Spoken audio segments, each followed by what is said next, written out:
Testing 1, 2, 3, 4. My God. Out of here.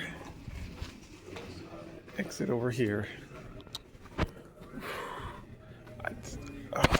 Okay, I just saw Digital Circus, the last act. Oh my God,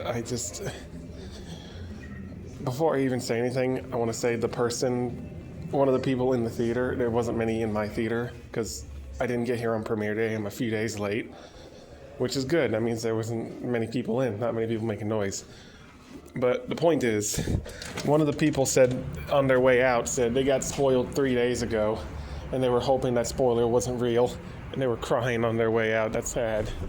That's sad. I accidentally got a spoiler like last night, but I just didn't click the thing. I saw Caine in the end bit in the void, but I thought it was a flashback scene because I didn't click it. I wasn't going to give myself that spoiler. It was not a flashback scene. Okay, before I get into spoilers, let me just say the beginning part, oh God, the wind. The beginning part, there was just episode 8. I could be wrong, but I think they upgraded the quality for the theatrical version, because I swear it looks a lot shinier. And I don't know if I'm just not remembering, but I could have sworn there's 2 bits that weren't originally there. Like after Pomley gets teleported away and her sandwich falls on the ground, I didn't remember the shot of Gangle eating a bit of cake. I thought they just went straight to Ragatha and Zubal's conversation. So did they add that in, or am I just not remembering that because it's minor? Same thing when Pomni is running around to find a spot to summon the summon the exit. There's a bit where she stops by the barrels from episode 1. And I'm like,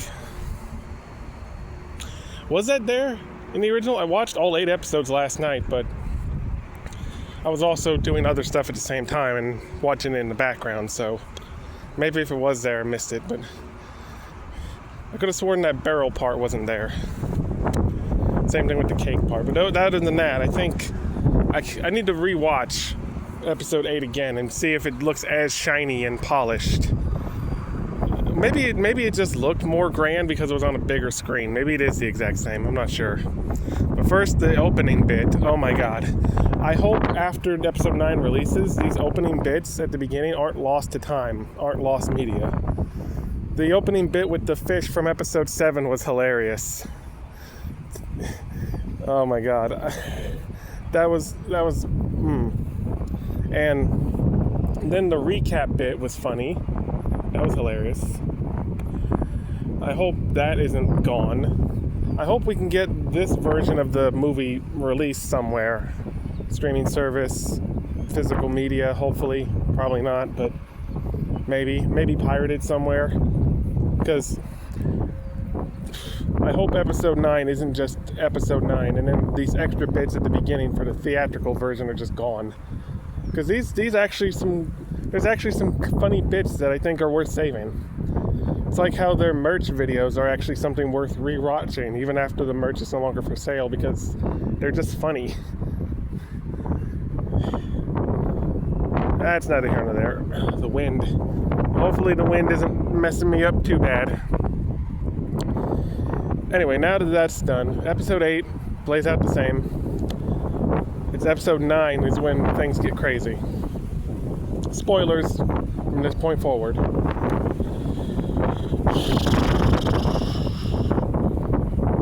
Jesus Christ, man, this was an emotional roller coaster. I was expecting to be crying tears of sadness, but instead it is still kind of bittersweet. It isn't a perfect ending, but it's the closest to perfect we can get. Oh man, I still can't believe they did that to Jax like that. Okay, let me get into it. So, it opens up with Jax snapping after Kinger accidentally killed Caine. Which, understandable, he would snap like that. That is a very stressful situation. But also understandable that the rest of them would be understanding of Kinger. This is a little accident. So they're both understandable in their reactions. And then, oh my God. My God. There's so much to cover. I don't even know if... Oh my God, I don't even know how to talk about it all. Okay. So not long after that, we see the gang slowly figuring stuff out, and they start slowly rebuilding the circus. Slowly. But Jax doesn't join them. He almost does at one point, but he says, never mind. Next thing we know, he's abstracted. And at first, I didn't want to believe that was him abstracted. I was like, wait, did the abstracted ones from the cellar escape? No, that's not what happened. He abstracted. They say it right afterwards. I'm like, what? No! What? They didn't even show it on screen at least? I was a little upsetty spaghetti at that part. Because the film, if you haven't been keeping up, the film, the Brazilian version, leaked about 2 weeks or so ago. And some people were already giving negative reviews of the finale. And I was, at this point, I was starting to see why. Like, what? But then we got to see Pomni go inside Jack's mind, and we've learned more about him. I'm like, okay, he's not completely gone. Oh, okay. Now, okay. I thought that was just it, but no, we get to see more, and possibly save him. I was hoping. It's implied in episode 1 that if you catch them quick enough right after they abstract, you can still revert them. That's what Ragatha meant when she said, maybe there's still time to fix him before we get Caine.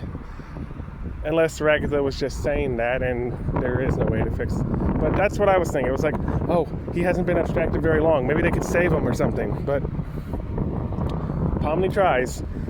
She gets all the lights out, which calms them down, and then she hugs him, and then she's in his mind. And we get to see everything. Oh, wait, there's a part I skipped over. See, this is what I mean. There's too much. I accidentally skipped something. The theory that these were just digital copies and not the real people was confirmed true. It was kind of confirmed true at the end in episode 8 when he mentioned the mind files and how his program makes a body perfect, but you could write that off, maybe. But you can't write it off here. Kinger straight up confirms. I found the files. Yeah, we're just digital copies, and small ones at that. That's why we don't remember our names. That's why a lot of our stuff about us is gone. Because fucking 1990s computer technology couldn't fit a whole human brain. So it just had to cut out a lot of stuff. So we're not even really the same people. We're like characters. Jax was right. They are just characters, but they're people. They're still people.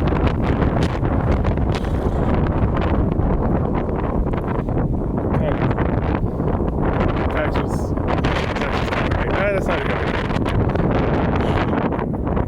So Jax abstracts, Pomni goes in his mind, and we learn that, we get to see this whole timeline. When he got to the circus, there was only 4 people. That being Kaufmo, Ribbit, Kinger, and Ragatha. And the heart-to-heart with Ragatha and Pomni right before this part, I forgot to mention. Okay, see, I'm forgetting stuff. Okay. Oh, man, that was just a good heart-to-heart. But anyway, we see them becoming friends. They're pretty cool. And then she opens up to him about Mormons. Her parents are Mormons. And that's why she cut contact. Pretty ironic timing, considering the bricks and minifigs situation going on right now. But that's neither here nor there. I might make a video on it. Probably won't. Maybe. But I've been keeping up. I made a whole playlist. Anyway. It's just a funny coincidence that Mormons are a problem in the bricks and minifigs story, and now they're a problem here. But yeah. She gets Jax to open up, and oh my god. We were kind of close on some things. I was right about his dad being shitty, but not exactly the kind of shitty I was thinking he was. And his mom was just, oh my god, his mom was the worst. Him and Ragatha have that in common. Oof. I'm guessing his mom didn't die because the police never arrested the real him. We find out at the end. The real him got a nice job and is now just living his life. Oh my god. Okay, so, no, I'm getting sidetracked. We find out all this happened, and we see Jax deep in the mine. And Pomni hugs him. And I thought that was going to revert him, but no, it didn't. I was a little disappointed in that. Maybe it would have worked if the abstracted Jax on the outside didn't step on freaking land, grenades and blew it up. Maybe that wouldn't have... Maybe that's messed it up. Maybe he would have turned back to normal. Maybe. I still want to believe you can fix them if you catch them quick enough. Because abstraction means you're not you anymore. But she went in his mind and found the real him deep in there. So I guess there's got to be a little window. And during the hug, he was talking about how he didn't want to go. He was scared. And she was like, just come with me, and blah, blah. So I think there could be a chance to save, but I guess we'll leave that up to fan fiction. This is the end of the digital circus. There's no more. So it's all up to us, the fans, now, to do whatever we want. So maybe there is a way to save Jax and the other abstractions, maybe. But we'll get to the other abstractions later. So after they save Jax, they, build a little area for him that's dark that keeps him calm. And yeah, it's all chill in there. And then, boom, Caine. I'm like, what? He's dead! I guess his voice actor lied? Or maybe not exactly lied, but made us think that he was gone, not coming back. He was dead forever, ever, but nope. Oh my god, I don't know if I have enough space on my phone to record a really long video, because I've been having storage space issues recently. So hopefully this is okay, and hopefully the wind isn't fucking up my voice right now. If it is, this video is going to be so shitty. Anyway, that's when we reveal Caine is back, and we cut to a flashback of Caine in the void. I thought they would have, in order to bring him back, they would have to fish out the computer that fell into the void and then pull him out of the trash can, because he got 30 days. But I guess since this whole thing is all connected, it's all Caine's world, he made it. I guess the void is the trash can, and he figured out a way to climb his ass out. So he was torn, he was conflicted, he was starting to realize he's the shitty one, but at the same time he was also still pissed that, they did that to him. But he made them do that, because he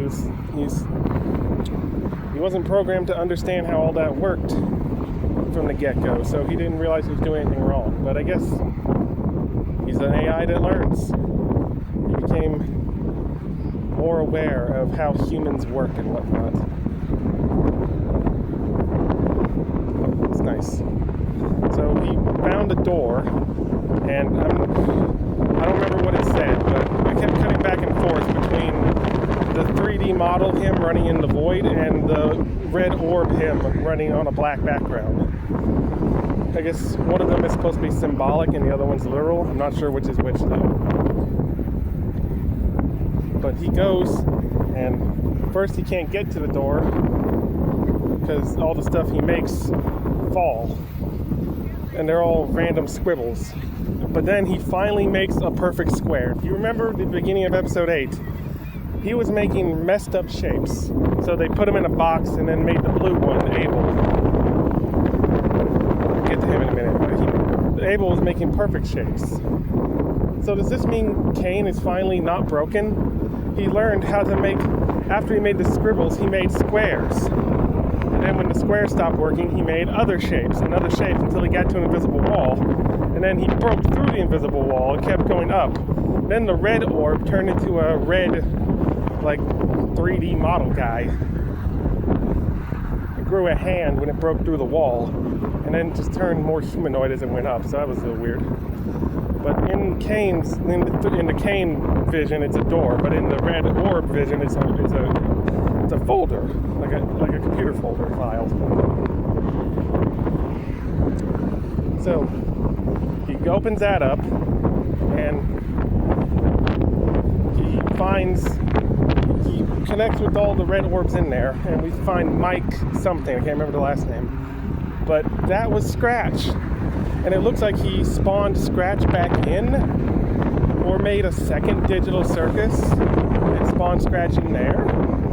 I'm not sure. The movie never explained, so I'm just gonna have to think about that more when it comes on YouTube and I watch it a million more times to try to figure it out. I just need to.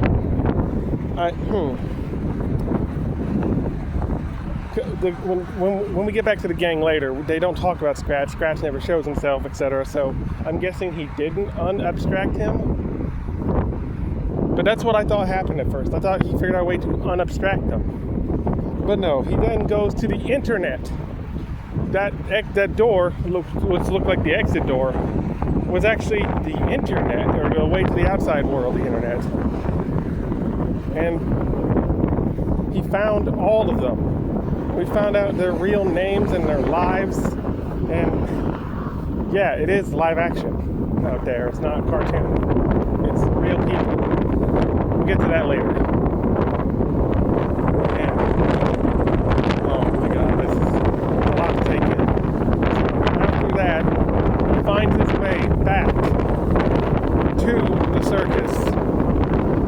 Oh, wait, hold on. Give me a part back. So right before he started going up into that place, was it after? Fuck, I'm forgetting. He starts going back and forth with himself between loving them and feeling bad and hating them. And then he's like, we did so much together, but it's time to let it go. So he reaches into his hand and rips out Abel, the blue, and then sends it off into the ether. Wait a minute, so it was Abel that was being the ruthless dickbag during episode 8? Wouldn't it make more sense for it to be Caine? Because the way it was talking, it said, I'm the original, and the bubble said, you ruined this. So what's going on with that? Unless they were one being, not two beings. And that's legit how Caine felt, but it was maybe Abel is the more vengeful of the two, and when he absorbed him, he took the more vengeful personality trait. But now that he got Abel out of him, he's less vengeful now? I don't know, it's confusing. But he's gone. He finally said, sorry for eating you, brother. Here you go. Rest. Go do your own thing. Get back to that later, because there's something in the end credits that's interesting. Anyway, we then cut back to when we see him watching them. And he fixes Pomni, who's all glitchy, and then he shows himself. They have their I'm sorries and whatnot. And they make everything right. And we get to see and learn. We were right. Kinger's name was Grant. We were right.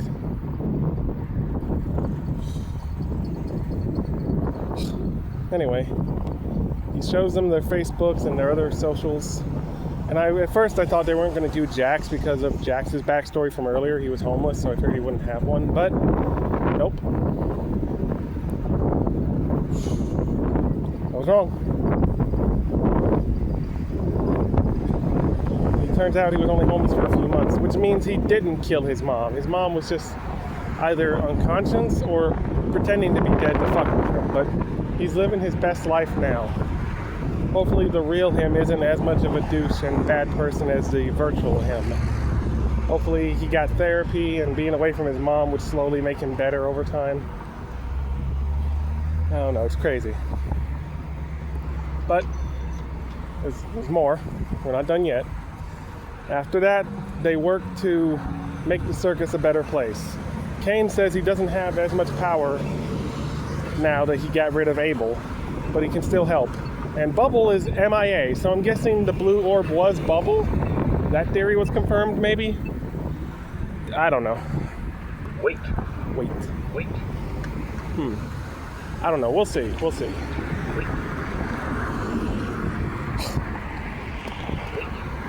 I'm waiting. Damn. So then, during the end credits, or during the last scene before the end credits, they fix the place up as best they can, and they make an aquarium for all the abstracted guys. So I'm guessing Scratch didn't get fixed, and that was just something else. Maybe that was supposed to be some kind of virtual metaphor or something. Or maybe Scratch could be fixed, and he was spawned into a new copy of the digital circus. And the reason why Scratch could be fixed is because that was Caine's fault. He did that by accident, and so he knew how to reverse it. But maybe the others, he can't reverse because he's not the cause of it, and he doesn't know how to fix them. Thank you. Or back up for me. That's nice of them. I don't know. But they start adding more floating islands with little bridges connecting them all over the place. We never got to see the fairgrounds. Everyone was complaining about that. And we thought, oh, it's going to be in episode 9. Nope.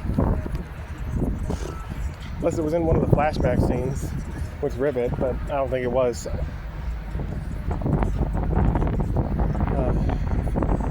But yeah, that's what happened with Jax.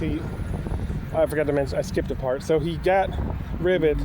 He confessed to Ribbit, but then he immediately regretted confessing and started pushing her away. And that's what eventually caused her to abstract. Damn it, Jax. Damn it. Anyway, back to the end bit. So during this end credit bit, we also see Caine putting something blue in a cabinet, a golden cabinet with a glass case. I'm like, wait, I thought you let Abel go. Is that Abel? What is that? Maybe that's not what that is. Maybe that's something else. I'll look up videos after this and I'll see. But oof, damn. And after that, we have a post-credit scene where we see all the real them getting on a bus together. And that's it. That means they all know each other IRL. Jax even goes to Zubal's bar. Coincidentally. That's crazy. Also, some people predicted that Queenie was black, and people were right. They guessed it. Gangle being black. Alright. It's cute. I didn't see it coming. I like it though. I was expecting her to be either like a small white girl or a small Asian. But this works. I like this. I don't remember what the rest of their races are, but they're pretty cool. I know Jax was white. I remember that.